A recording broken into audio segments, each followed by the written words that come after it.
ശബരിമല ദർശനത്തിനായി തീർത്ഥാടകരുടെ തിരക്ക് തുടരുകയാണ്.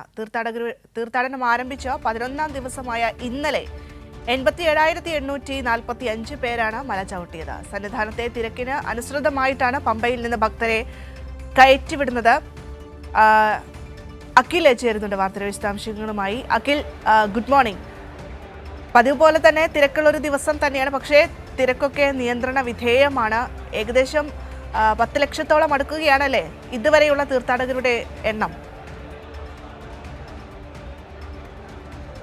Bhadra, good morning. തീർച്ചയായും ഇന്നലത്തേതിന് സമാനമായ അവസ്ഥ തന്നെയാണ് ഇന്നും നിലവിൽ ശബരിമല സന്നിധാനത്തുള്ളത്. ഇന്നും രാവിലെ മുതൽ തന്നെ ഭക്തരുടെ വലിയ രീതിയിലുള്ള പ്രവാഹം തന്നെ ശബരിമല സന്നിധാനത്തേക്കുണ്ട്. നമുക്ക് ദൃശ്യങ്ങളിൽ കാണാം. ഇപ്പോൾ സോപാനത്തിലേക്കുള്ള മേൽപ്പാലം ഇന്നലെ നമ്മൾ ദൃശ്യങ്ങളിൽ കാണിക്കുമ്പോൾ മേൽപ്പാലം ഇത്രയധികം ആളുകൾ ഉണ്ടായിരുന്നില്ല. എന്നാൽ ഇന്നത്തെ അവസ്ഥ അതല്ല. ഇന്ന് വളരെയധികം ആളുകൾ രാവിലെ മുതൽ തന്നെ സോപാനത്തിലേക്ക് എത്തുന്നു. അത്തരത്തിൽ നിലവിൽ ഇതുവരെ നമുക്ക് ലഭിക്കുന്ന ഔദ്യോഗികമായ കണക്കുകൾ പ്രകാരം രാവിലെ 3 മണിക്ക് നട തുറന്നത് മുതൽ ഇതുവരെയുള്ള സമയത്ത് 37,000-ഓളം ആളുകൾ നിലവിൽ ദർശനത്തിനായി 18ാം പടി ചവിട്ടി സോപാനത്തിലേക്ക് എത്തുന്ന എല്ലാ ഭക്തർക്കും സുഖകരമായ ദർശനം ഉറപ്പാക്കുന്നതിനുള്ള എല്ലാ സജ്ജീകരണങ്ങളും നിലവിൽ ശബരിമല സന്നിധാനത്ത് ലഭ്യമാണ്. അത്തരത്തിൽ വന്നെത്തുന്ന എല്ലാ തീർത്ഥാടകരും മേൽപ്പാലം തൊട്ട് കൃത്യമായി നിന്ന് കൃത്യമായി സോപാനത്തിലേക്ക് എത്തി ദർശനം പൂർത്തിയാക്കി വളരെ സുഖകരമായ ദർശനം പൂർത്തിയാക്കി മടങ്ങുന്നതിനുള്ള എല്ലാ സജ്ജീകരണങ്ങളും ലഭ്യമാണ്. നിലവിൽ ഇന്നത്തെ അവസ്ഥയനുസരിച്ച് നിലവിൽ പമ്പ മുതൽ നിലയ്ക്കൽ മുതൽ സന്നിധാനം വരെ കൃത്യമായ നിയന്ത്രണങ്ങളോടുകൂടിയാണ് ആളുകളെ കടത്തി വിട്ടുകൊണ്ടിരിക്കുന്നത്. കാരണം ശബരിമല സന്നിധാനത്ത് അത്യാവശ്യം നല്ല തിരക്കുള്ളത് കൊണ്ട് തന്നെ സന്നിധാനത്തെ തിരക്കൊഴിയുന്നതനുസരിച്ച് നിലയ്ക്കൽ നിന്ന് പമ്പയിലേക്ക് ആളുകളെ കടത്തിവിടും.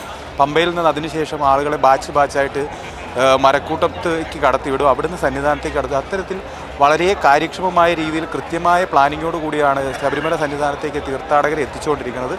വളരെ കാര്യക്ഷമമായ രീതിയിലുള്ള പ്രവർത്തനത്തിൻ്റെ ഫലമായാണ് നിലവിൽ ആളുകളുടെ പ്രവാഹം തന്നെ ശബരിമല സന്നിധാനത്തേക്ക് ഉണ്ട് എങ്കിലും അത് ഒരു തരത്തിലും ബാധിക്കാതെ സുഖകരമായ ദർശനം ആളുകൾക്ക് നേടുന്നതിനുള്ള അവസരമൊരുക്കി നൽകുന്നത്. ഇന്ന് എടുത്തു പറയേണ്ട മറ്റൊരു കാര്യം, ശബരിമല സന്നിധാനത്തെ നിലവിലുള്ള അടിസ്ഥാന സൗകര്യങ്ങളെയും 11 ദിവസം പിന്നിട്ട മണ്ഡല മകരവിളക്ക് മഹോത്സവത്തിൻ്റെ നിലവിലുള്ള കാര്യങ്ങളെപ്പറ്റിയും അവലോകനം നടത്തുന്നതിന് വേണ്ടി ഇന്ന് ദേവസ്വം ബോർഡ് പ്രസിഡന്റ് കെ ജയകുമാറിൻ്റെ അധ്യക്ഷതയിൽ ഒരു യോഗം എരുമേലിയിൽ ചേരും. രാവിലെ 10 മണിക്കാണ് യോഗമെന്നാണ് നമുക്കറിയാൻ കഴിഞ്ഞത്. അതിനുശേഷം യോഗത്തിന് ശേഷം അദ്ദേഹം ശബരിമല സന്നിധാനത്തേക്ക് എത്തും. സന്നിധാനത്തെത്തി നിലവിൽ ഇതുവരെയുള്ള സന്നിധാനത്തെ ഒരുക്കങ്ങൾ വിലയിരുത്തും. അത്തരത്തിൽ മണ്ഡല മകരവിളക്ക് മഹോത്സവം പുരോഗമിക്കുമ്പോൾ ഏറ്റവും മനോഹരമായ രീതിയിൽ ഈ മണ്ഡല മകരവിളക്ക് മഹോത്സവം പൂർത്തിയാക്കുന്നതിനുള്ള പരാതിരഹിതമായ മണ്ഡല മകരവിളക്ക് മഹോത്സവത്തിനുള്ള എല്ലാ നടപടിക്രമങ്ങളും ദേവസ്വം ബോർഡും സർക്കാരും പോലീസും ചേർന്ന് സ്വീകരിച്ചിട്ടുണ്ട്. അതിനുള്ള എല്ലാ തരത്തിലുള്ള മേൽ നടപടികളും സ്വീകരിച്ച് കൃത്യമായ അവലോകന യോഗങ്ങൾ ചേർന്ന് കൃത്യമായ കാര്യങ്ങളോടെ വളരെ ഭംഗിയായിട്ടാണ് നിലവിൽ ശബരിമലയിലെ കാര്യങ്ങൾ മുമ്പോട്ട് പോയിക്കൊണ്ടിരിക്കുന്നത്. ഭദ്ര.